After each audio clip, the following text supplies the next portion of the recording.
Just peeping the changes, they had to go, I'm making arrangements. Don't feel a love, don't want no entanglements. Now I got boundaries, that can't sustain me, I got them brainless. Like what she gon' do? Karma that paid, I'm feeling brand new. Been had the power, but couldn't see it through. They better tame her, cause she on the loose. Welcome back to another episode of Talkz With Tu. It's your host, Ntute, and today I got another special episode, man. We on season 2, and I got Micheal Chapel on Talkz With Tu today. How you doing? I'm doing good. How you doing, boo-boo? I'm doing good, man. You know, we've been planning this for a while. We finally locked in. Yeah, we are. It's good to have it happen. It's dope. For sure. So, can you tell us a little bit about yourself? Let's see. Father of 4, Nashville native. I got 2 girls, 2 boys. Lived here pretty much my whole life. Went out to school out in Mount Juliet. Mm-hmm. Grew up a little bit in Springfield and Antioch too. Moved over here in probably like 2004, I think. And been there my whole life doing the dad thing and doing the music thing and raising a family and, you know, doing what I do. So how was it growing up? Crazy. Well, damn, we're going to just jump right into the deep side. Yeah, that's a beginner question, you know. I know, that's what's terrifying. I mean, I grew up in kind of a rough environment. My father, so a lot of people don't know this, my family was in the music industry for like the last 100 years. My grandfather, Don Chapel, was married to Tammy Wynette. Was like a famous country music star, and he's written for songs for like Conway Twitty, Ray Price, Charlie Pride, George Jones, Tammy Wynette, and even back beyond that, Gene Carson, my great aunt, who's in like I think the Bluegrass Country Music Hall of Fame. My great aunt Martha Carson. They were actually part of the first all-female bluegrass string bands out of Kentucky back in like the 40s. Like the Dixie Chicks, like 50 years before the Dixie Chicks. So you were born into the music. Yeah. And but unfortunately I saw a lot of the dark side with that stuff. Right. My dad was on the road a lot. When he was home, he was usually kind of avoiding the reality that he was home, so he was getting into crack and some other stuff. I think 17, 18 years on crack, pretty much all of my childhood that I can remember. And then had a single mom that was pretty much the one raising us, me and my 2 sisters. I was the baby of the 3. So I was the little one, and I was the only boy, so I was raised by women. Right. Lord Jesus. So, with him, you know, being on drugs most of your childhood years, how did it affect you growing up? I mean, I feel like I saw a lot of stuff that I was definitely not supposed to see, you know. I can think of one of the times that he was on a crack bench and left me in his truck. It was actually out in December, out on, I forget what the name of the road is, but it's like, it was very heavy back in the day for like prostitution and drugs and stuff. And he went and got high in the bathroom, left me out in the parking lot. You know, stuff like that. December was cold. Yeah, yeah, it was. My mom and police rolled up at like 1:30 in the morning. Ended up taking him to night court. It was like crazy. I saw just like a lot of the dark side of all of that. Right. And I think for me, I learned a lot of bad examples, or I guess things not to do. Right, as a father. And I try to integrate that, you know, even into like my music and stuff. But I try to basically think about what I needed as a kid that I didn't get. You know, and things that were like really impactful to me, and like I wanted to try to be the opposite of that growing up, but it was hard. I mean, my mom, you know, I made her out to be the villain a lot when I was younger. Right. But she was really like just stressed the hell out. She was trying to be a mom and a dad, and now being a single parent for so long, even though it's on the father side, now I see like, damn. Right. So that woman was grinding and like 5:30 in the morning. Yeah, like 5:30 in the morning, like scraping off ice off of a windshield. You know, in nylons and busted up flats going to be a waitress at Shoney's. And I tell this story because it's important, but like, she would come home and empty out her fucking apron and have $15, out of tips the whole day.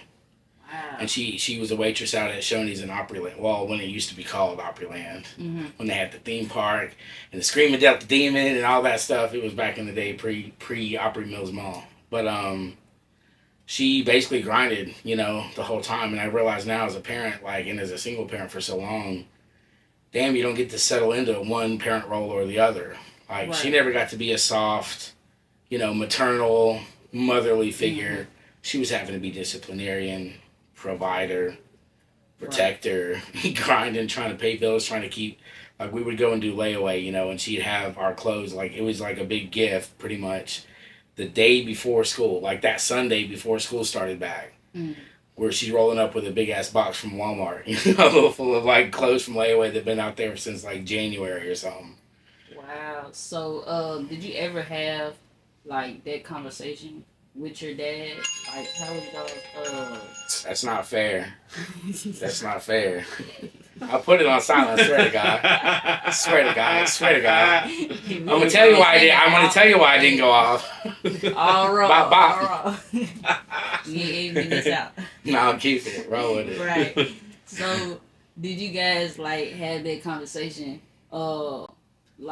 while you were young or growing up? How was y'all relationship dynamics between you and your father, if there wasn't? Honestly, it was a lot of constantly doing for him. In fact, I feel like I learned a bad life lesson from that, which was from a self-worth and self-love perspective, I felt like love was transactional. Right. Because I only got love or affirmation from him when I was doing exactly what he wanted, the way he wanted it done. And that was on the rare occasions that he was there. I felt like I was more so just his errand boy and doing all of this stuff. Never really spending quality time with him. I felt like the only couple of times that I can remember good memories in that, and even trying to kind of voice how that felt would be after I busted my butt all weekend or something, doing all of the stuff he wanted me to do, he would take me to Dairy Queen on a Sunday to get a dipped cone and a chili dog, and that was my reward. That was a moment where I was oh, see, my dad loves me. And right. But it taught me a lot of bad habits with that, and it wasn't until I kind of got, I think 17 or 18, when I started kind of vocalizing more of what he was doing and how it was making me feel. And of course that didn't go good. Yeah. There was usually a lot of violence involved, especially if he was coming down off of a crack binge, and I'm not saying any of this to beat him up by any stretch of the imagination.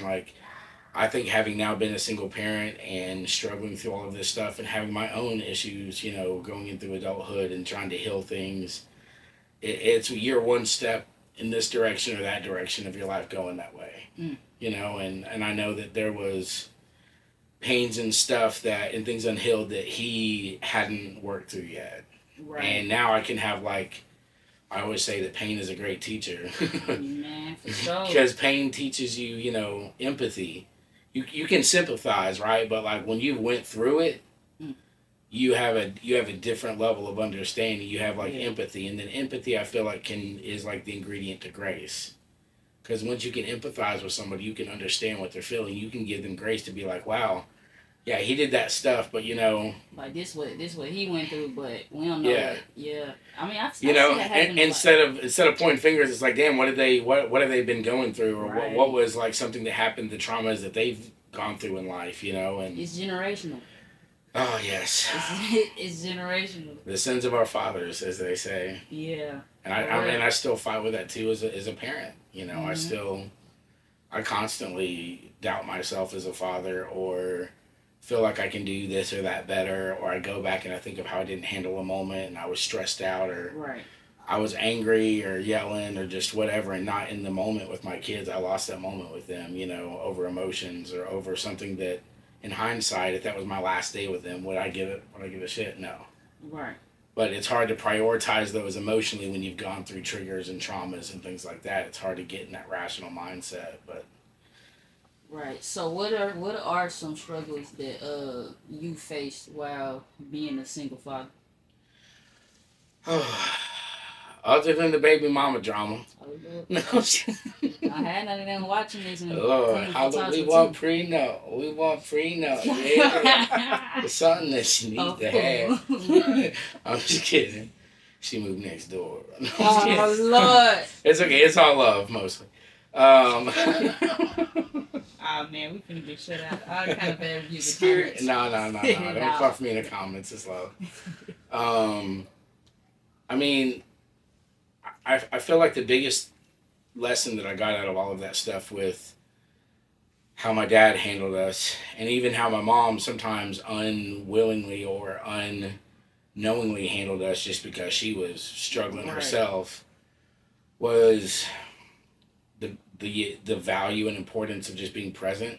Right. You know, like, we don't, now that my kids are getting, so my oldest is 19. She lives in Louisville. She's going to become a chef. Mm-hmm. She's in her externship, her last semester of that.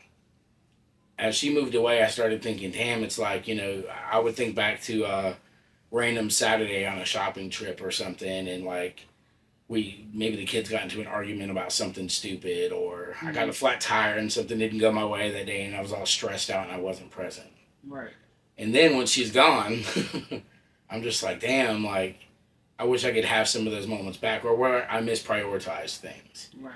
I put work above my kids, you know, like, there's something going on at work and I have to go do this and it's 7:00 at night, but now I've missed their Christmas program, or, you know, some ceremony where they were going to get an award at school. And even if it was an award that everybody got, I know as a kid, I didn't get to look out in the crowd a lot of times and see somebody. Right. And so I know what that felt like, you know what I'm saying? And even if they had my mom or my sister or, you know, their mother to show up at any of that stuff, I think back now about, like, I prioritized the wrong shit. Right.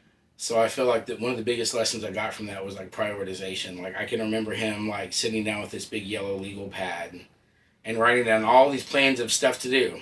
Mm-hmm. And it was every morning a new list. It's like, but he was never getting the stuff on the list done. And oftentimes he would prioritize the making of the list and talking about the list and doing it over being present. Right. You know what I'm saying? Yeah. And I made that mistake. I made that mistake a lot early on in their lives, in moments that I don't get to get back. You know, that's the hard part, is like, you don't get to go back, especially when you got kids. You know, their first this or their first that. Mm-hmm. You don't get to run it back. Nope. You know, and I think as I've gotten older and they've gotten older, that's taught me a lot of perspective about appreciating that, where I feel like that was one of the big things, is never really felt like my dad was present. Never really felt like, at times when my mom could be present, even though she did her best to show up for us. Right. So I think that's the big one. One of the big ones. One of many. So, are there any specific experience from your childhood that you often reflect on in your music? I mean, there's a few. So I got the song Terrace Hills Drive that really is, it's almost a, there's no hook, there's no bright spot ending, you know, there's no happy message at the end. It's really meant to tell a story of my perspective as a child there in the house while my dad was on a crack bench and I was there by myself with him.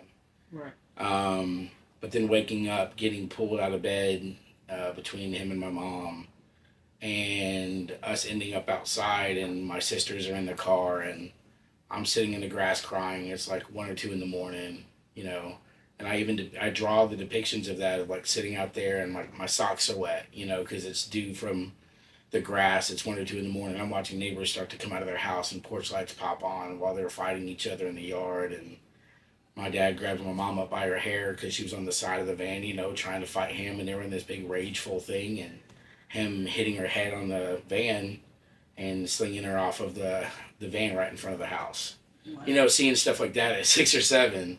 Right. And, you know, I think one of the other things of that is like the guilt and shame part of it. I learned a lot of times to stay in bad situations. And I say in the lyrics, out of guilt and out of shame, like, he would say that he was going to kill himself or blow his brains out, you know, stuff like that. And my sisters would always leave with my mom to get out of there, you know. and they would be pulling on me to go. But I would always feel like guilty, like, well, what if I leave? I'm his only son, like, they're leaving him, I need to stay. And I would put myself in bad situations like that. Right. Purely out of the guilt of what could happen, or that type of manipulation, and that followed me into adulthood big time. Mm-hmm. I would stay in situations or around toxic people or in toxic relationships, just really out of fear of losing that connection of them, or whatever, or them feeling some way, or maybe they're fighting mental things or emotional things, and I felt like I was responsible to try to fix it. Right. Sometimes with us, we can't. I mean, really, all the time, we really can't fix nobody. I think we all done been there wanting to fix somebody, and we just can't. Shit, I struggle fixing myself. Enough facts. But what we can do is, like, we can show grace. Like, I was talking about, like, grace being, like, part of that recipe is, like, if we can just tell people, hey, like, I can love you right where you're at. Right. You ain't got to be this, and you ain't got to be that. Now, that I may choose my self-love. Right. Over the love of that person, meaning like I can love them and I can pray for them, but I don't got to be right there with them. Maybe in their physical presence, it's traumatic for me still. Right. Like my father, I went and visited him before I shot a music video for Tears. Like literally 2 days before I shot the music video, and he'd never even heard the song, and showed up at the nursing home out in Lebanon, and. Is that where he is? Yeah, he's out in a nursing home in Lebanon right now. And he's made reach outs about wanting to move in with me, and I have like no space to do that. And I'm also like, it was always manipulative and right. But there's this other part of me that's like, if I talked about we're all one decision away from going one way or another, had my life went that direction, I think the most painful thing that you could give me as an outcome of my life is that like my kids didn't have a relationship with me or weren't close to me, and I wasted all of that. Right. And to leave this earth feeling like I wasn't a good father, to me that would be like my own personal hell. Right. And I feel like, for him, is it like a moment for me to reconnect with him? Is it a moment for me to maybe help show grace and be like, hey, what's done is done. I love you, but we can build something, from here on out. Right. And to have him be able to have some karmic and peace about his soul, moving out of this life at some point and being able to, that would be the worst thing that I would want if I'm laying on my deathbed. You know what I'm saying? So he's sick now. He's got some health issues, and I think also just honestly, drugs just fucking right, yeah, it kind of took over. They just wreck you, Right. And it was like I felt like it went from alcohol to crack, and from crack to prescription pills, and it began that whole like, the massive, pain medication and the prescription pill epidemic and all of that other stuff that he was popping, and yeah, I think it's taken a toll on him mentally. Physically, it absolutely has. I mean, the last time I saw him here in my house before I visited him at the nursing home, so that was last January. And I visited him last January, and it was 2 years before that I'd last seen him. And he had actually been here at the house, and he came in. The lab used to be in the room over here, and he came in and saw my music stuff for the first time, and played a couple of like different beats and stuff that I was making, and it started with him wanting to talk about, wanting to do music with me. I'd love to come over there and write with you one day, son, and this and that. So by the end of the time of him leaving, it was him wanting to kick my ass in the front yard, and I'm a piece of shit, and it was a lot of his own guilt and shame and stuff that he's dealing with, and he was just projecting it out, Right. And I can remember he was in his van. I got my truck, and I was leaving to go pick up my son, and I just looked out the window and I said, I love you, I forgive you, I don't have any ill will or hate towards you. Right. I want you to have a happy life, whatever that looks like to you. And I said, and I love you, Dad, and I pulled off. And it wasn't until I visited him in the nursing home in January that he finally after all of these years, said that he was sorry about all of that stuff and about stuff from childhood. his drug dealer coming into the house and putting a gun to my head when I was 17, and So wait. threatened, like, stuff like that he never even really ever owned or acknowledged because he was so deep into his addiction. And as people, like, once they're addicted, they don't even, it's like whatever they get to the next high, they don't even, like, that stuff just doesn't even filter into their brain as being an impact, So his drug dealer came in and put a gun up to your head? Yeah, I lived out in Mount Juliet. Went out there to Mount Juliet High School. This was right after, I think maybe right after I graduated, or maybe just right before, I can't remember. Mm-hmm. And ironically enough, I worked at the Taco Bell KFC in Mount Juliet. Now it's 2 separate buildings. Mm-hmm. Back in the day, that was the shit. It was right next to the baseball field, which to us, the baseball field and the Taco Bell KFC, it's like we had made it. It's like when the neighborhood get Publix now. They get a Publix, they're like, oh, we made it. I'm like, no, we got a Taco Bell, homie, and a KFC. Which is also one of my first jobs ever. But I was working there, and I got off of work and came home, and this is actually a crazy story to tell, but I listened to I watched Shawshank Redemption every day. It was a kind of a fucked up movie for a 15, 16, 17-year-old to watch. Mm-hmm. And it's got like Tim Robbins and Morgan Freeman in it, and Tim Robbins goes to prison, and he eventually gets out at the end, and Morgan Freeman gets out, and they get to see each other at the end of the movie. But it's about a man going to prison, in like a really bad prison. It's written by Stephen King. But anyways, I would watch it every night, and it was kind of a fucked up movie to be watching at that age all the time. But it gave me like a semblance of hope, I guess, because the ending of the movie felt like such a good payoff, like the end of the book, and him being able to be free, even though he was going through literal hell. I mean, you can imagine what somebody would go through in a prison back in the day. So I felt like, watching that gave me perspective. And I was sitting in the living room watching it. I was probably eating some barbecue wings from KFC and maybe Nacho Grande or something, take some food home after the shift is over. And I had a knock at my back door, and I don't know why, but I just went and opened it. Because I instinctively just thought it was my dad, because nobody ever goes to the back door. Right. And I swear to God, as soon as I turned the handle and opened the door, I was like, fuck, your dad never knocks on the door like that.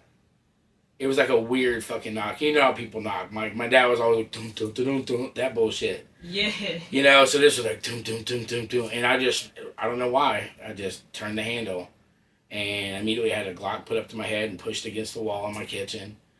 And that he had said, your dad said something about money being in the house, blah, blah, blah, blah.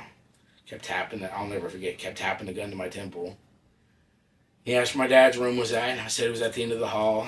So the very quick backstory was that we had a mother-in-law apartment attached to our house. Almost not quite like a duplex, but it had its own bathroom and stuff like that. And he had a renter that was there that had just sold her townhome or something. Right. And apparently she was older, so she literally had the money physically given to her or whatever. So I guess my dad was on a crack binge and talking about it to this drug dealer he had named Smiley was his name. He wasn't fucking smiling when I saw him. I don't know where he got that nickname. He needed to readjust some shit. God. I'm like, Mike, you didn't smile for shit. I think y'all got the wrong nickname. But he asked where my dad's room was at and kind of forced me down the hallway. And I remember stopping because I was like, yeah, I've fucking seen too many movies. I'm like, no, you ain't shoot me in the back. You walk. If you going back there, you walk. And he ripped the room apart, looking for money, just trashing it. Flew back down my hallway, put the gun back up to my head. I ended up telling him that I thought it was in the mother-in-law apartment next door. I knew nobody was there. Right. And so when I heard him bust in the back door, I grabbed the keys to my Buick Regal, 1988 Buick Regal Limited. Limited in what it could do. And I remember getting to the porch, and it was on Terrace Hills Drive where I wrote that song about. Right. And we have at the time we had 2 driveways, and I looked to the left. I'm parked in the driveway up here, right next to the mother-in-law apartment. So it's like he's right here, and my car is right here. And I looked at the end of the other driveway, and there's a car down there with its running lamps on, but its headlights off. Right. And so he had someone sitting out there watching while he came up. And I remember I froze for a second. I was like, "Oh shit!" Yeah. So you. What am I gonna get up out of there? And I took off running to the Buick, and I can remember the driver's side door didn't open from the outside. So I had to Dukes of Hazzard some shit to get in there. And I ain't never driven in reverse faster in my life, but I was like straight as could be, straight out the driveway. And I knew all the back areas back around to get back behind West Elementary because I used to go to elementary school out there when we moved over here from like Springfield or Antioch. And flew down Lebanon Road, went into Taco Bell. They locked me in the manager's office. I called the police. They showed up over there. And scanned the yard with shotguns and flashlights and stuff and a canine unit. And my mom came. Actually, that was one of the last times for years that I saw my dad was like that night before. And my mom and the guy that she was with that's passed away now, they came out there and picked me up. Drove me to my mom's house. I heard from my dad like 3 days later. Still cracked out, but coming out of the binge a little bit, you know. And so did they even catch the guy? No, not for. They did catch him, but for some other shit. I think he ended up getting popped on drug charges at some point. And like he had, you know, some guns and shit on him. But I'll never forget. My dad called, and I was at my mom's apartments in Stewart's Ferry up in Donaldson. And she handed me the phone, and she was like, "It's your dad." And I'm expecting him to be like, you know, "Son, are you okay?" Like, I didn't know what to, you know, I was expecting that, though, from a father. Right. And he was like, you know, "I have all the musical equipment and stuff in there. Did you lock the doors? Like, all that stuff could be stolen if you haven't been there for 3 days." And that was what he said. And I remember I just quietly hung up the phone, and we didn't talk for, I don't know, probably 7 to 10 years after that. So by the time I got a relationship back with him again, my oldest daughter, Caitlin, was like, I think 4 at that point. So she hadn't even been born when all of that happened. And it wasn't until actually in that nursing home in Lebanon where he apologized for that too. And when I was talking about like prioritizing things and like prioritizing time with my kids, he had all these Polaroids that he was like sitting in the nursing home, and he was like, you know those tables that you when you're in the hospital, like they can roll up underneath your table and lift up and down. He had one of those in the room, and he was just throwing these like Polaroids that he had of stuff down, and it was all stuff. It was like boats. When he had limousines, shots from his studio, one of his cars that he had. It was like stuff. Right. And I just thought, like, I couldn't imagine being at this stage in my life, and what I've got to show for it is pictures of material things that I prioritize above my children. You know what I'm saying? And it's like, and I played that song for him. I played that song Tears for him right there in the hospital bed after we talked for a few minutes. Because he said, "Hey, you know, my sister told me that you're doing music and stuff. I always knew you were going to do music." I mean, I ran away from that shit, really, because my mom was like, she made me associate music to my dad's lifestyle. Womanizing, alcohol, drugs, crack, being gone all the time, being abusive, all of that. So, like, for the longest, I ran from music just because that's what I associated with it. You're going to grow up and be like your dad, you know? Right. So, during this time, like, did you ever go to therapy or anything? Like, how did you cope? Good coping and bad coping. I mean, I'll say I got into therapy, but it was way later than I probably needed to. Like, I'm talking like 32. Oh. So it's just been like the last 7 or 8 years. So my coping mechanisms were shit. You know, it was like I was, you know, honestly, like, we're going to be getting real in here. So I'll just, you know, like I would jump from, you know, relationship to relationship. You know, it's like I felt like I needed that to even feel complete, fulfilled. Worthy, loved, you know, all of it. And I would somehow fucking subconsciously search out these connections where basically I was needed more than they were, but I needed to be fucking needed so that I could make it transactional. Yeah. Damn. And I could fight for their affirmation and do all of this stuff for their love because that's what was normal to me. You know what I'm saying? Oh my God. And it was like, I mean, it was eye-opening whenever I had this conversation, you know, with my daughter, Hannah. We were actually talking about this earlier tonight. Because it was after one of those, like, failed relationships. And she sat at the table at my mom's dinner table and was, crying after I went through another breakup. Right. And she was like, why does this keep happening?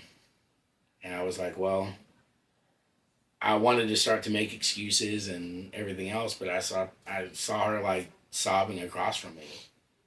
And I realized none of the stuff that other people did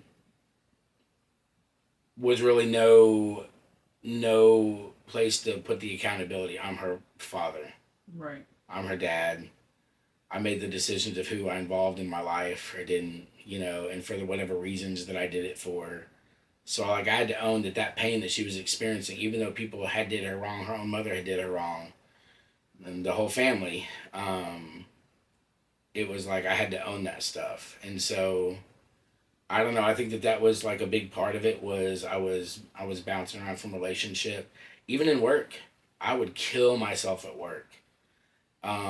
Working, 15 hours a day, 20 hours a day sometimes, almost on no sleep, just to continue to try to get acceptance and approval and work accolades. It was just all transactional, surface level shit.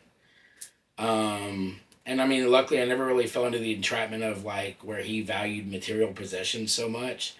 But I would say maybe it was worse because I valued so much the affirmation and acceptance from everybody. Right. And there's this saying, if it's like you're trying to make everybody happy, you're going to be miserable. And that's what it was. It was like I was doing everything else to try to earn love. Relationships, alcohol at times.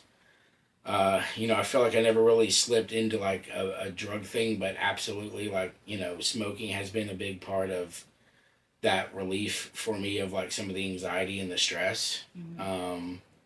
And trying to move to other ways to kind of help me through that now, like, meditation. I do that a lot.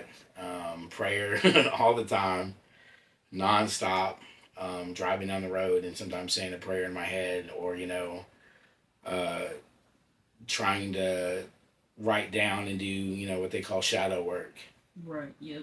Writing down the stuff that are really painful things that I either kind of blocked away that are still affecting me today or lies that I believed. We oftentimes, we get pre-programmed as a kid and as a teenager and even into adulthood. Everybody tells us what we are going to be, what we're capable of, if we're stupid or smart, if we're ugly or pretty. We take all of this feedback and we start to use it to create our identity. And so it wasn't even just the stuff with my dad, but it was a lot of that just all put in this programming in my head that it hasn't been until the last 8 to 10 years. I've started to try to unwind some of that. But I mean, yeah, it's like even avoiding, constant avoidism, if that's a word. Like trying to not even act like stuff was there. Trying to go out and be a people pleaser. I would go out to a bar and I would spend $500 on a bar tab when my drinks were maybe $50. Or sometimes my drinks were $250 and the other $250 was buying everybody in the bar Jell-O shots and drinks and stuff. Just, you know what I'm saying? Just to try to be. I hope you ain't do that the other day. I mean, I did that. I'm in a different place now. Now I don't do it because I need it. I do it because I can and I want it. But no, that wasn't that bad. Yeah. Okay. Oh my God. Hey, I fell for the trap. No, but I did tip Miss Fenobi good because the wings were gas. Okay, yeah, if y'all have been out there, y'all got to go to Rivergate and Miss Fenobi's bar. Oh my God. Yeah. So, at what point of your life did music become, a therapy thing for you? Like what? Yeah. I mean, music in and of itself was always therapy. Right. I learned to play drums when I was like 5 years old. By like 8 or 9, I was like a fucking prodigal drummer. I would go into places and I would actually say I wanted to take that. Earlier I was talking about the Dairy Queen stuff and that memory with my dad, but another good memory we would have is we'd go into places and he'd play this drum pattern, this beat on a table or a countertop and be like, watch, my son can do the same beat. And he would do whatever beat. And then I'm like, 6 or 7, I can barely fucking reach my arms up there. Yeah. And I would do the same beat. And then he would like acknowledge me and I would see like pride in his eyes because I was doing, what he was really good at. He was an incredible musician. I mean, he couldn't read sheet music to save his fucking life, but he knew what sounded good. he had an ear for it. You could play something, he could pick up a fucking guitar, a piano, whatever, and just go play it. I mean, drums, he was absolutely insane. He could have probably been a massive star had he just focused on that. Right. And done it so in a healthy way. But music was always a part of it. And I mean, I grew up in a very country household for the most part because of my family's, you know, history in country music and bluegrass and gospel. But I kind of veered a little bit from the tree with that too. You know, I loved stuff like Metallica. I mean, my sister had this in that same house back on Terrace Hills. She had this wall that was like a big bookshelf, but instead of books, it was vinyls and cassettes and CDs of all this different music. And I'm talking from Run DMC to Aerosmith to Skid Row to Snoop Dogg to Warrant, like Motley Crue, Metallica. Mm-hmm. I mean, you name it. It was like every type of a music that you can imagine. I remember going in there into her room, and I think I put on the Crazy album by Aerosmith and just sat there on her floor and was like crying going through some of that album, you know, or watch the Too Short Cocktail. Listen, that CD cover as a kid was fire. You had the bad bitches up in the martini glass, and as like an 8-year-old, I'm like, man, it's just lit in here. What is this? But I mean, music for me was like an escape in that way. Like I could get wrapped up in that shit all the time. Right. And when they came out with Walkmans, and I was bumping a Walkman or the CD, the compact disc one, I would literally go outside and cut the grass and have it like tucked into like a shirt that I had tied around my neck so I could hold that up there, just so I could listen to music while I was outside cutting grass and stuff. Like in bands like Papa Roach was like 2001, so I was about 17 when they came out and they started hitting. There was some of the music that I listened to so far from like country music, you know, and Eminem coming out, listening to Eminem and loving Dr. Dre, like The Chronic is like one of my favorite albums ever. Listening to Ice Cube, you know, all these other, and not just hip hop, but it's like all over the place. That music became like sanctuary for me, you know, but I got away from making it and writing it and really doing anything about it for years, pretty much because of, you know, after the stuff with my dad, drums came out of the bedroom. Right. It was almost like, don't touch that part of your life. You need to leave that over there because you don't want to be like your dad. And I believed it. And it wasn't just my mom pushing that. Like, I saw like he's teaching me everything that I don't want to be, you know, and so I'm going to just run far away from it. I'm going to get a good tech job or something, a steady 9 to 5. I'm going to get the house. I'm going to have the wife. I'm going to have the kids. I'm going to take care of them and be a good dad. Right. You know, we're going to get a fucking boat one day. Like, we're going to have a minivan. Like, that was what I envisioned as my future because it was like the stability and comfort that I wanted as a kid that I didn't get from my dad. Right. You know? So, let's talk about your artist name because I know you probably talk about that all the time. People might ask you what it means. So, what is the story behind the name NashDaddy and how did it come about? So I wish I could have like a super crazy, interesting story on this, but I started doing video game streaming like, I don't know, 4 or 5 years ago. Mm-hmm. And my video game streaming name on there used to be Inked NashDad. Because I had tattoos and I was from Nashville and I was a dad, so I had all those three together. And I would be in like gaming chats and I would have my friends always being like, yo, Nash or NashDad. He's like, man, he's like, you need to change your name. And like, it was one of my friends in there. He was like, I think it was his girlfriend. They actually live up in Buffalo and they came down here one summer for a 4th of July party. I got to meet them and it was it was a great experience. But we were playing, I want to say like Apex Legends or Call of Duty or something. Mm-hmm. And he was like, you need to change your name. He was like, why don't you just go to NashDad? Because the inked up there don't make no sense. Because people were calling you Inked in the lobby. I'm like, that's fucking stupid. So I think his girlfriend, she was like, yeah, NashDaddy. And she said it that way. I was like, damn, that's kind of cool. Yeah. So I went and changed it to NashDaddy. And I didn't really necessarily have an intent of like bringing it into the music. Because the music at that time wasn't really intentional. I was like basically streaming it and making some beats while I was streaming. Right. Or I would write some music while I was streaming in the middle of doing the video game stuff. And for some reason it just started to like stick, I guess.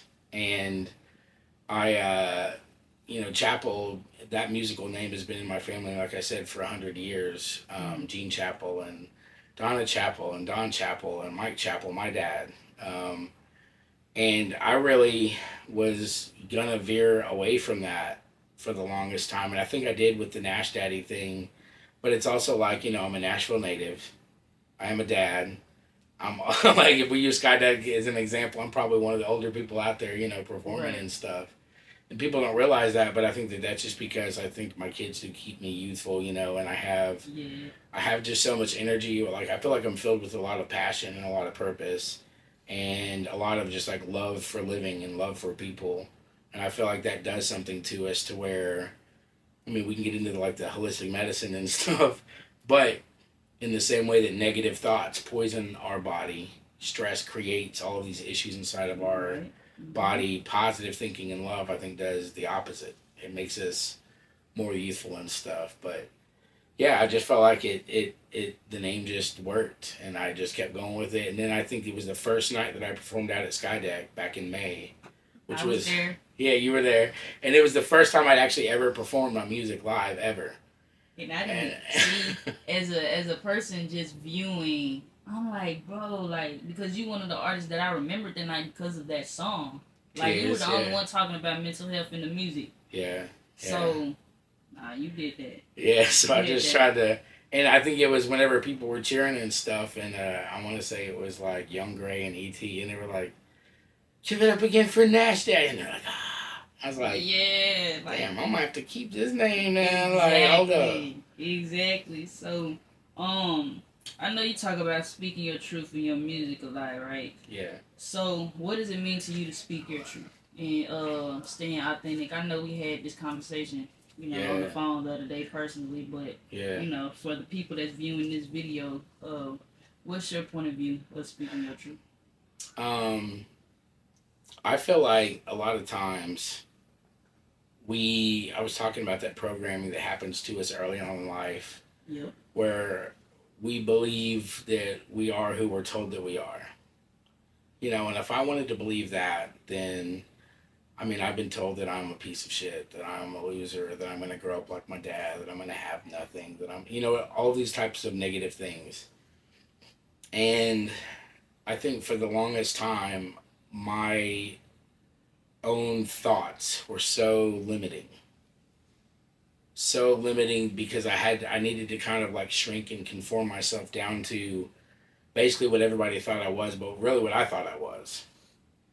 And it was a couple of years ago that I was out meditating in the pool. It was under like this super moon. It was beautiful out there, and I was speaking affirmations, and I was speaking about where I wanted to be able, the position I wanted to put my family in, and helping my sister, because she has diabetes, and so she has to take 3 treatments a week on dialysis. She's basically mostly blind. My mom's been working her whole damn life for everybody, and I was like, I want to repair some of this in a way that, like, I want to get my mom out of that situation. She's done for everybody her whole fucking life. Right. She went through hell raising us. And having to do so by herself. My sister, like, I think of the Bible verse, the meek shall inherit the earth. That is my sister. And when she talks, you listen, because she never tries to interject. She never, you know what I'm saying? And so I was really trying to speak on, like, I want these things to happen, and physically speaking them out loud. And long story short, that led to me learning about the throat chakra and how that's about, like, speaking our truth. And when your throat chakra is blocked energetically, you don't feel that you can speak fully and truthfully and openly and wholly and fully without, like, judgment and guilt and shame and all of this.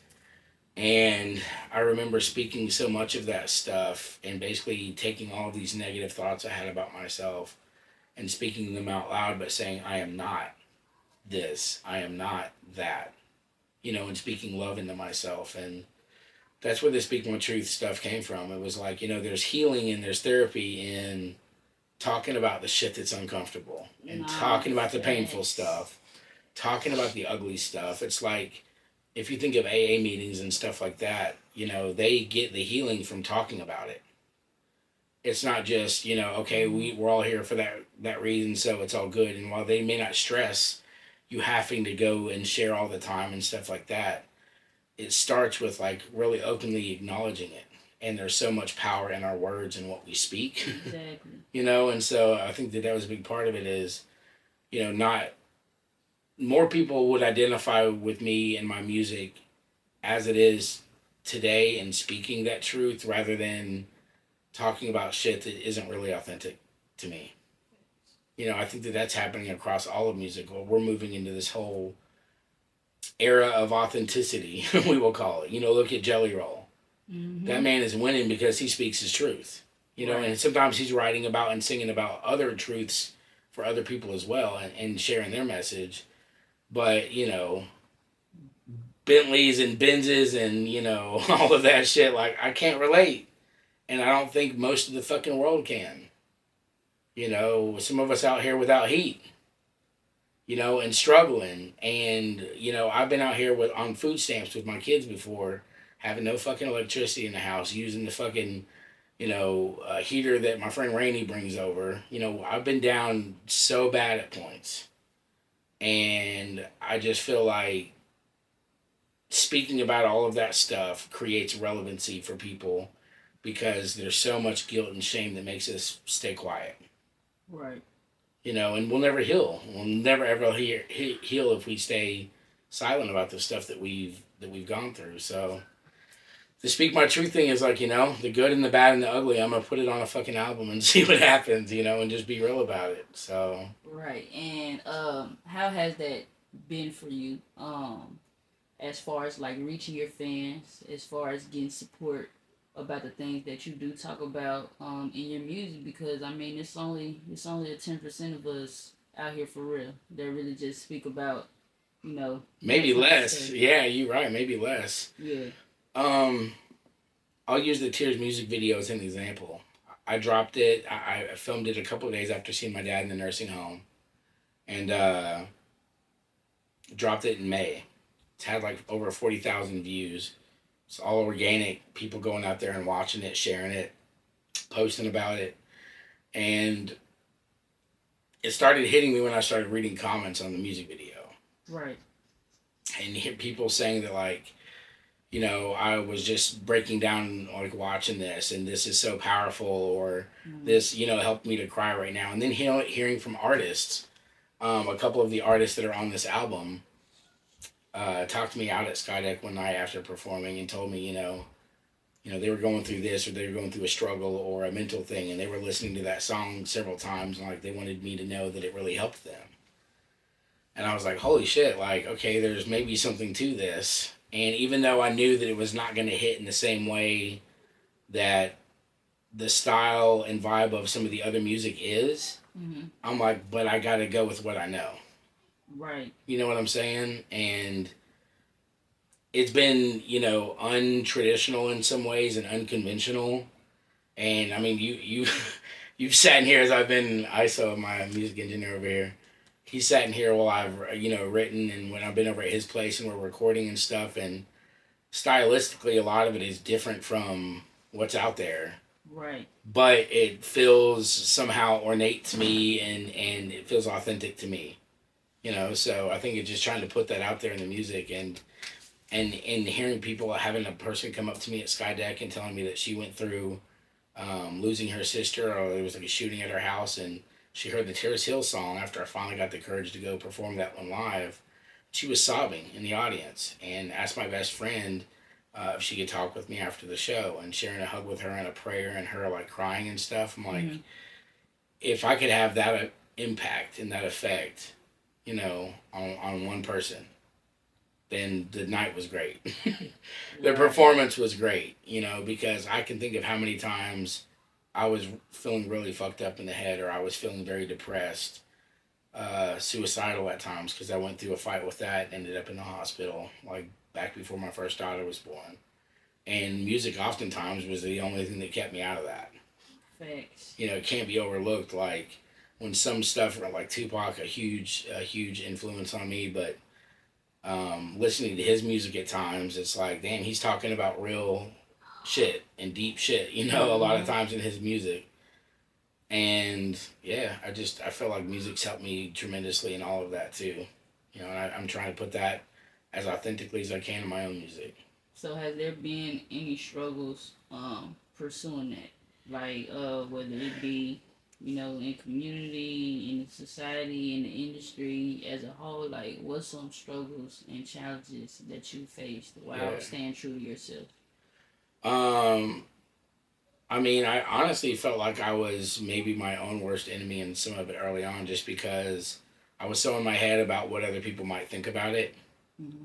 and how it might resonate. You know, it's like we've done these the rap all-star battles as a part of that whole Thursday night series down at Skydeck, yeah. And I'm like, all right, well, I know that my song Tears or my song Love, you know, that ain't no rap battle type of vibe. Yeah. You know, it's not a jump up and, you know, but after performing those and having people come up and talk to me, it's like I know that there's impact there. Right. So and so more on the on how people are receiving it and what it does, rather than like, you know, trying to do something exactly like what my peers are doing, you know, or to try to fit in some certain way there. And what's come from that is organically I've fit in. Right. Like to the right people. You know, people that are authentic, you know, CTC, shout out CTC. Shout out the home team.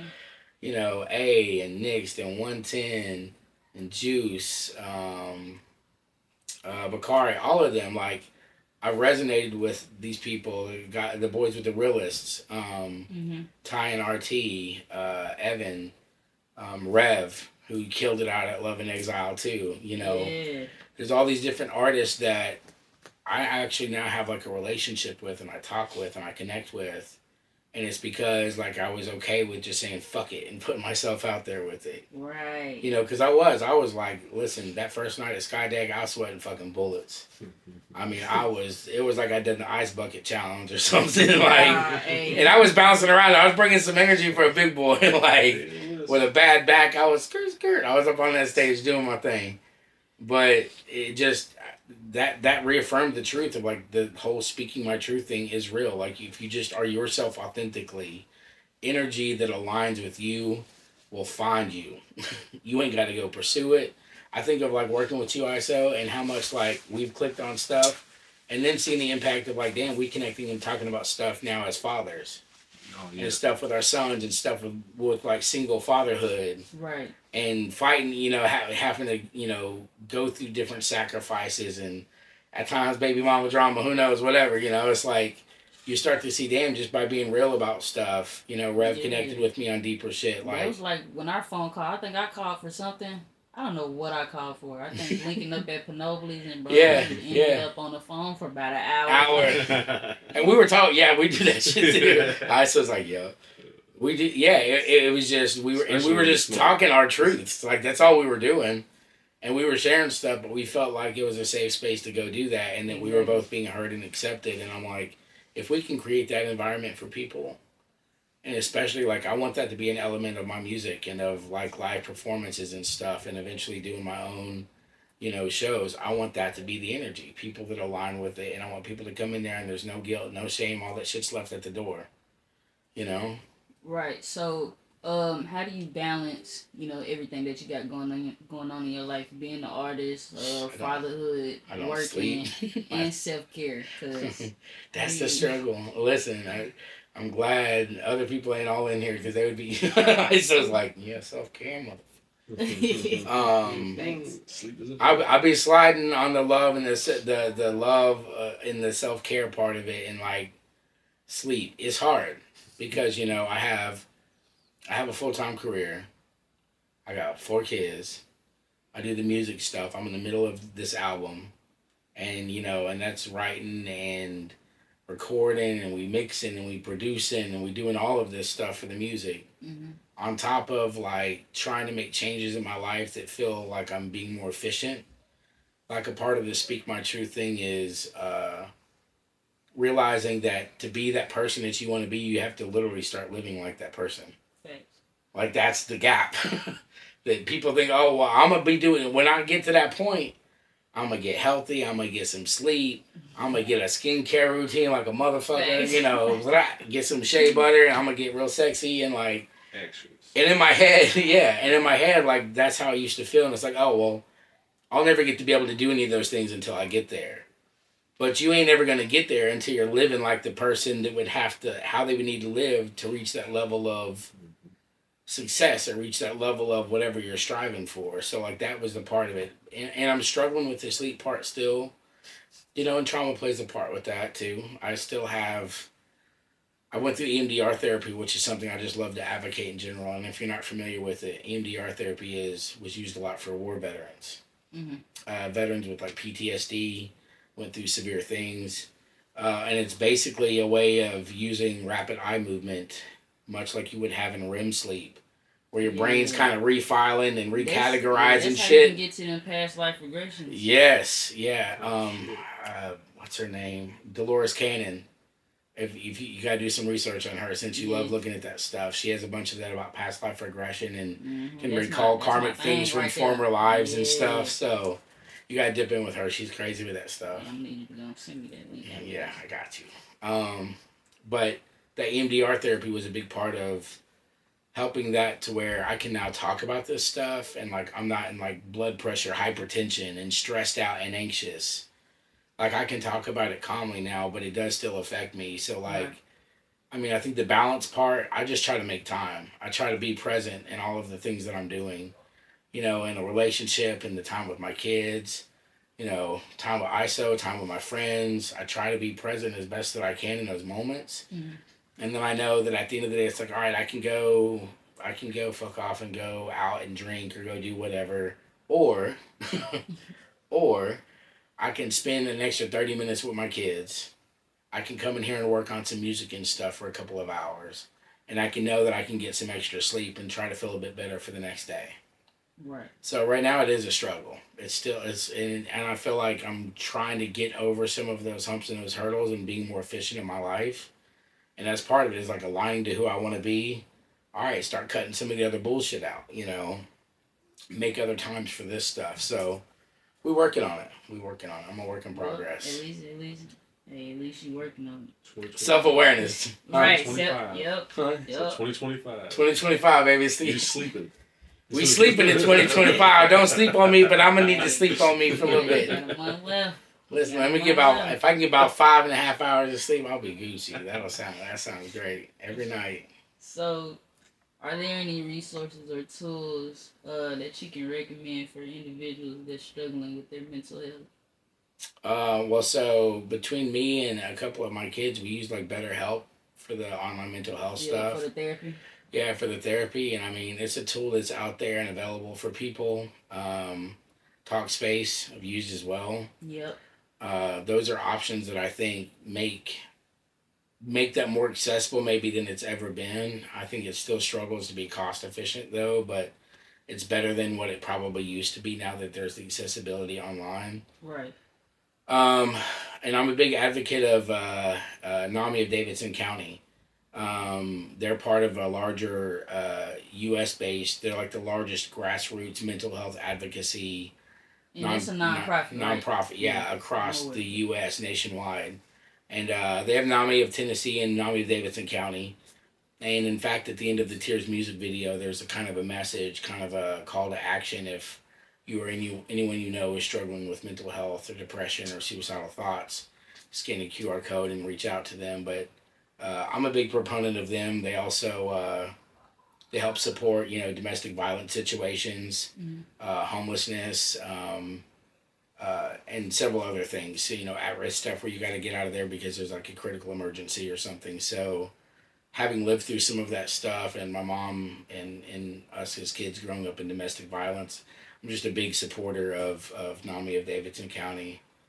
And then, I don't think that there's anything wrong with, reaching out to a friend, reaching out to a local church, reaching out to... local jiu-jitsu gym. Yeah, jiu-jitsu. Hey, there's disciplines in those things that can help people and take their mind out of a lot of that stuff. And I am going to be looking at, and I've started doing research on this, about working with prison outreach for music and stuff like that too. And just because my not to go too far off subject, but I have 4 kids. 3 of them, their mom went to prison, and I saw the effect that had on their life. Right. And knowing that there's and Jelly's been a great proponent of this with some of the stuff that he's done. Yeah. In creating that outreach of music in prison and stuff like that. But I feel like sometimes on my worst days, when I'm depressed and I'm down on myself or whatever else, being selfless and doing something for somebody else helps. It's like, because you take your mind off of maybe feeling bad about yourself or feeling down about where you're at with something, and taking a moment to be selfless. Maybe it's you just buy them that cheeseburger in the McDonald's drive-thru, or you go put their grocery cart away, or they're behind you with a bag of wipes or something for their baby, and you're like, yo, scan that, I got that for you, and whatever.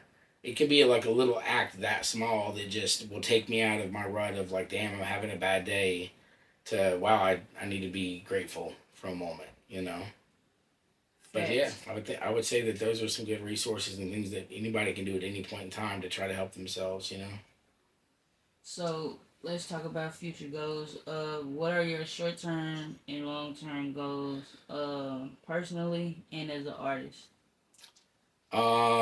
So personally, we're talking about 2025. We're gonna sleep in 2025. We're gonna get some sleep in 2025. Self-care, yes. And it's like I've realized, I've known for years, and I've struggled with some different health things and with ulcers from stress at times, and even the weight thing, I don't shy away from any of that or hide from any of that. I've struggled with it my whole life. So I'm trying to I want to get as healthy as I can, to feel as good as I can, to be around as long as I can for the people that I love and that love me. First and foremost, because the other shit ain't gonna matter if I don't do that. Mm-hmm. You know what I'm saying? I think that's a short term and a long term. And I've got some short term goals driven around that with weight loss and some different things. I'm fortunate my badass guitarist player is also my personal trainer.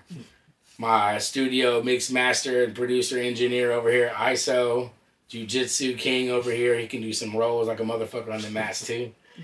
I'll send you his IG too. He's dope. And people that want to link up with him, he's the easiest dude to work with out here in Nashville, bar none. And he's versatile. He's flexible with stuff. No Diddy. We gotta throw in some humor here and there. But I'd say that those are my immediate short terms.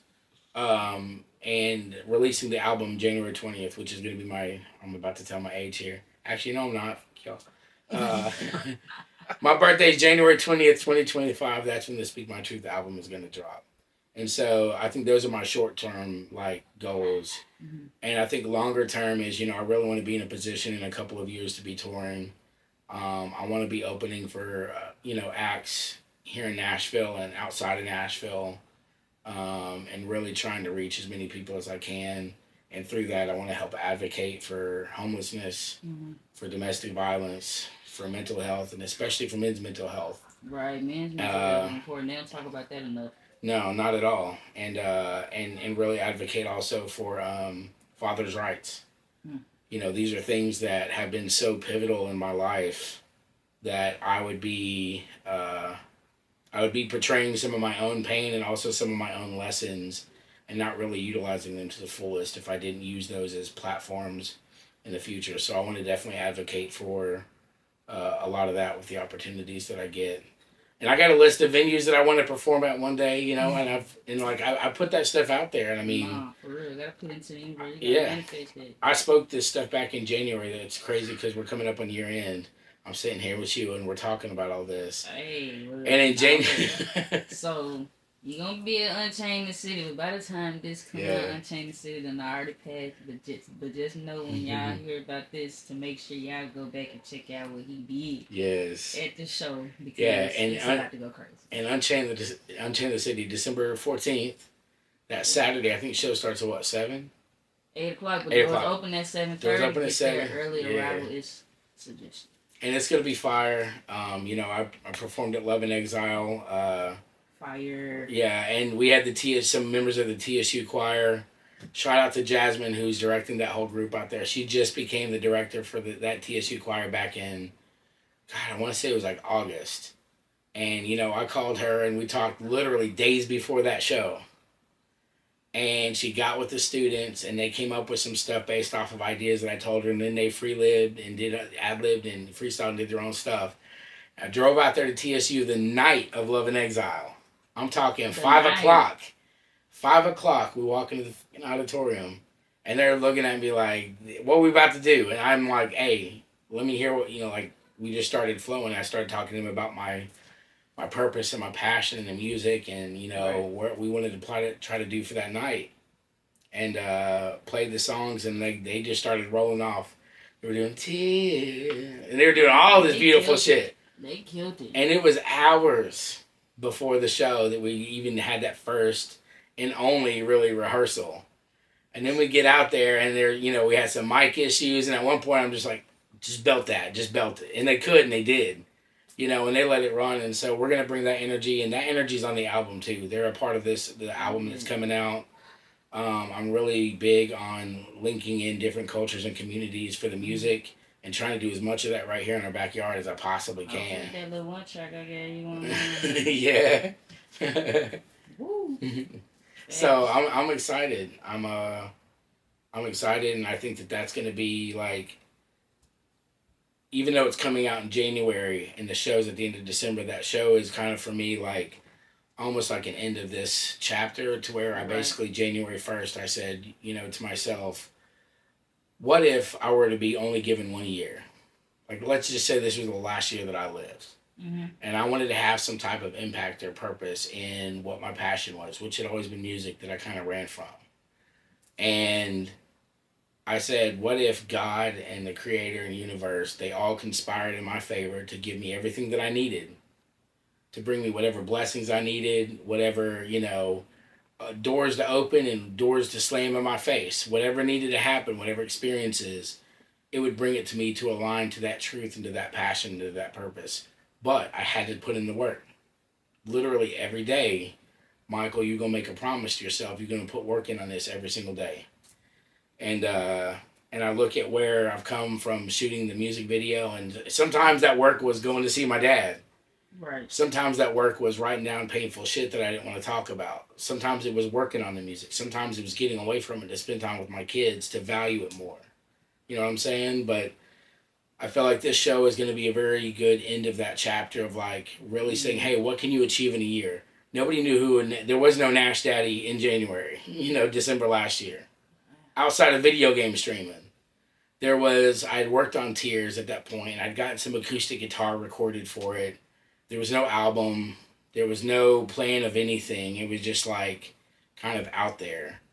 And I decided, all right, what if I fucking absolutely buckle down on this like the way a future version of me would need to in order to make something like this. And to see it coming to fruition a year later, having never performed my own music until that show in May. Never performed live in front of anybody with my own music ever. It was karaoke bars, wow. Singing End of the Road by Boyz II Men and Forgot About Dre and, stuff like that. That was my musical out in the public. That was all I'd ever done. And I was just like, what if? And I had the vision for the music video. And I wrote the treatment for that and hooked up with an amazing videographer to go shoot that music video. And it's powerful. It's like your music video is powerful as hell too. So which one you talking about? Inner Child. Inner Child. Did you say you had your little sister? Yeah. Be like the younger you. Yeah. And my son Tobin is the younger me in the music video. So like we hit on that big time. But hey, can't nobody tell our story better than us. But I ain't gonna lie, she was trying to get in a lot of music videos. Like, sis, I want to be in a music video. And those songs was not right for her to be in. Because her birthday coming up, I think she better be 10 or 11. But them weren't the right videos for her. As soon as I made Inner Child, bro, I got her mom so quick. I said, bro, I need you, sis. And my kids were reluctant. Like she sounded like she was like waiting for that call from the director. She was nervous and stuff, but she did such a good job. And like we had been like on the phone, like we only linked up once before we shot the music video. All she knew is that she was playing a younger me, and she looks just like me. People would think that's my child. Yeah. Like Shout out to Lyricism, man, because she really bought that out. Like, I needed her, like, there that day. That video wouldn't be possible without her. So, God, shout out to Lyricism. Yeah, shout out to her. That's exactly how I felt with my son Tobin. Like him, he got cold feet like the night of. Videographer gets there and he starts setting stuff up. But I felt like Kevin kind of knew, so he's kind of gassing him up a little bit. And in fact, the scene in the music video where like I'm screaming in front of a mirror and like kind of crying, and maybe about 3/4 of the way through the music video, and there's a shot where it shows him doing it as my younger self, and it's kind of going back and forth of like that pain that I had as my inner child still there, which is very much that message that you had. It was like that scene we shot the first night that he got out there. I mean, the videographer was here for maybe an hour and a half already. And it was freezing cold outside. It was January. It was like January 7th when we shot it of this year. And we were setting up lights outside of my bathroom window. And I didn't realize like all of the cinematography stuff that goes into it. But we got sandbags. And my son Bradley, shout out to Bradley, who's also in the music video. He's playing my son in the music video, even though my other son is playing the younger me. And he's holding up lights outside. And that was the first shot that we did as a part of the music video. And once Tobin did that, I can remember telling him, I'm like, just get into it. Just, any emotion and whatever else. And so me and Bradley were outside and we hear this blood-curdling scream when he's looking up at the mirror and like pulling on his hair and kind of emulating. And Kevin walks out of the, out onto my back deck, and we're out there freezing holding this massive light. And he was like, your son is maybe the best method actor that I've ever seen. And he was like, he just gave me like the most blood-curdling, like just painful scream looking in the mirror. And I was like, damn, buddy, like, what did you think about it? He's like, I thought about it, how I would feel if you died. See, but sometimes you have to think about sad stuff like that, because you remember at the point in my video when my little sister was at the kitchen table and her mom, like, my mom, you feel me, was in there and just going back and forth, like not even acknowledging what was said, because I mean that was real life. I'm telling my little sister, like, put your hand over your face, you feel me, like look sad, shake your head, like so it. Man, you gotta, I think directing that, I had to. Like, you got to. I'm like, no, do this. You gotta go into a place, Have her come in, you get mad at her for playing with her toys. Like, it's a whole perceiving the fact that a child can't be a child, bro. Like, I'm telling you. Same shot at the beginning of the music video where he spills the paint. And the dad comes in there, who's actually one of my best friends. It was his son-in-law. And he plays like my dad in the movie. The music video, same thing. It was him coming in there and being pissed off. Kid couldn't be a kid, couldn't make a mess. Yeah. Flipping out on him and stuff. That's why when I watched that, and me and Kat were in here watching it on the TV that night, that's when I sent you that song that she told you. But that's the Speak My Truth shit though. Like, and you'd be surprised. I wouldn't be here without that song. Yeah. I wouldn't be. I don't care. Like, all them other songs cool, but like, Inner Child, it kind of give me chills now that I like go back and listen to it, because it's like, bro, I made that in May before I did my K Savage the Intute transformation, and it's just like, man, this song done paid so many. Shout out to everybody that's streaming, man. We on the road to 10K. And it ain't done yet. And it's like you at 10K now almost, or what, 8K, 9K?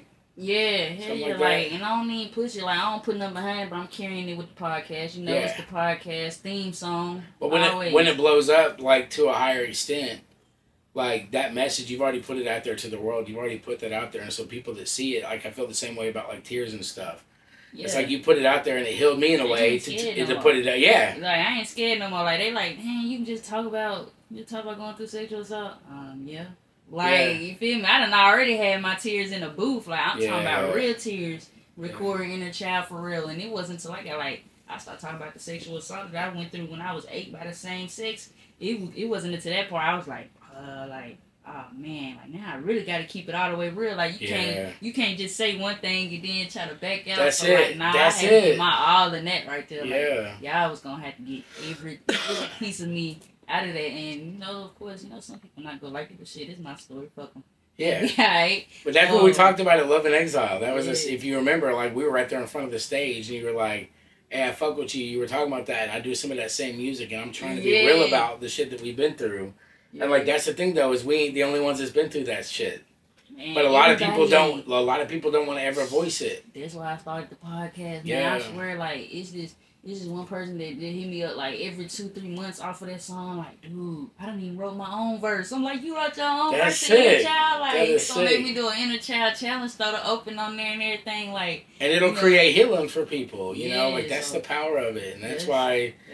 I had to start letting go, and I know you did, of like perception. And letting go of like what the judgment of other people, it really is. Another day, cause it'd be hard, man. I swear it'd be hard being one of them. Yeah. One of them chosen ones. But as we wrap up this interview, where can we find you on all plats? Where can we stream your music? Of course, I'm gonna put all the links in the bio, but if you could. Yeah. So NashDaddy.com.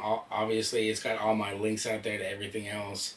I do most of my stuff on IG at NashDaddy Music, NashDaddy on YouTube, NashDaddy on X/Twitter, Facebook. It's all pretty much the same thing, but NashDaddy.com has the links to that, and then you can go hit Spotify, Apple Music, SoundCloud, all of that stuff out there as well. Say no more. And is there any closing thoughts or anything that you want to say, to the listeners before we leave? Well, January 20th, 2025. Speak My Truth drops. I promise, like, some of the talent and the production on this, the power and the love and the authenticity and the realness that people are going to hear from this, I don't think anybody expects what's coming. But mark my words, and it's just on your podcast. Hey. It's gonna blow up. Thanks. It's gonna blow up because God put me on this mission. He told me, like, go share it. No guilt. No shame, no judgment, all that lower level chakra stuff that keeps us really low vibration, keeps us rooted in fear, keeps us rooted in hatred towards ourselves, which means then we got hatred towards each other. Mm-hmm. And like, I'll just say, like, the very last song on the album is called Love, and it's the last song on the album for a reason. It's because it's one of those songs that I think that's one of the songs ISO saw me performing that stuck with him.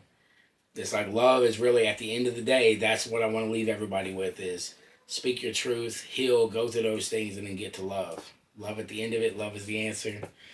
Some Michael Jackson, Prince vibe, but that's it. No guilt, no shame, no judgment, just love. Right. Say no more, man. Y'all heard it here, man. We got Micheal Chapel on the second, let me see, we on season 2. I was going to say second episode, but I don't know. We might put this first in to promote that album that's coming out in January. But man, that's a wrap for this episode, man. I appreciate you for letting me pull up on you, come talk to you, come speak the real. Chilling in the lab over here. Yeah, 2025, man, is going down. Season 2. And it's going up, baby. Let me fix my crown. Let me fix my crown. Let me fix. Wait, hold on. Let me fix my crown. Let me fix my. Let me fix my. Let me fix. Wait, hold on. Let me fix. I be the villain. That's what they gon' say. Believe 'em. I'm in that era. Disrupting my peace. Deleted. Blocked them. I was stuck in some Sarah.